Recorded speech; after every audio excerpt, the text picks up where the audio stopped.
ములుగు జిల్లా వెంకటాపూర్ మండలంలోని పాలంపేటలో మంత్రి సీతక్క పలు అభివృద్ధి కార్యక్రమాలకు శ్రీకారం చుట్టారు. రామప్ప సరస్సులో 13 కోట్ల నిధులతో అభివృద్ధి పనులకు శంకుస్థాపన చేశారు. జిల్లా కలెక్టర్ దివాకర్, గ్రంథాలయ సంస్థ chairman Ravichander, market committee chairman Rega Kalyani, ఆత్మ కమిటీ చైర్మన్ రవీందర్ రెడ్డిలతో కలిసి శంకుస్థాపన చేశారు.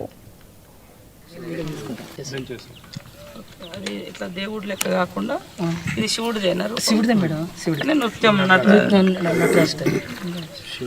లోపల ఎట్లా శివుడికి ఇది కొంచెం ఒక భక్తికే కాకుండా ఇది బట్టర్ఫ్లై మీరు ఒకసారి అది పంపించారు కదా మ్యామ్, ఒకటి బటర్ఫ్లై ఎన్నో ఏళ్ళుగా ఉన్నటువంటి మరి శివుడి విగ్రహ ప్రతిష్టాపన అంటే ఏర్పాటు కోసము ఇక్కడ మన టూరిజం డెవలప్మెంట్ తరఫున 13 కోట్ల రూపాయలను కేంద్ర ప్రభుత్వం నుంచి రాష్ట్ర ప్రభుత్వం నుంచి శాంక్షన్ చేసుకొని మరి ఆ యొక్క నిర్మాణ కార్యక్రమాన్ని ఈరోజు ప్రారంభించడం జరిగింది. ములుగు అంటేనే టూరిజం, మరి టూరిజం అంటేనే ములుగు అనే విధంగా ఇక్కడ ములుగు జిల్లాలో చారిత్రాత్మకమైనటువంటి న్యాచురల్గా వచ్చేటువంటి అనేక అందాలు ఇక్కడ కొలువైనటువంటి ప్రాంతం. ముఖ్యంగా ములుగు మరి జిల్లాలోని మన ఇప్పుడు వెంకటాపురం మండలం పాలంపేట దగ్గర రామప్ప టెంపుల్కు దగ్గరగా మరి ఒక చారిత్రాత్మకమైనటువంటి కట్టడం ఈ ఐలాండ్లో నిర్మించబోతున్నాం.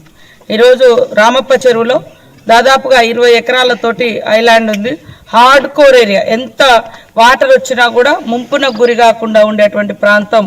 7 ఎకరాలలో మేము మరి టూరిజం డెవలప్ చేయాలనే ఉద్దేశంతో సెంట్రల్ గవర్నమెంట్కు ప్రతిపాదన పంపడంతో వారు ఇచ్చినటువంటి ఒక 13 కోట్లతోటి ఈరోజు పనులను మొదలు పెడతా ఉన్నాం. ఇది మరి ఆధ్యాత్మికంగా యోగా కానీ ఇతరత్ర పూజలు కానీ అదేవిధంగా ఇక్కడ శివతాండవం కానీ మరి శివుడి పూజలు కానీ చేసుకునే విధంగా మంచి డిజైన్ తయారు చేసి ఈరోజు 13 కోట్లతోటి ఈ ఐలాండ్లో ఈ 7 ఎకరాల హార్డ్ కోర్ ఐలాండ్ టోటల్గా 20 ఎకరాల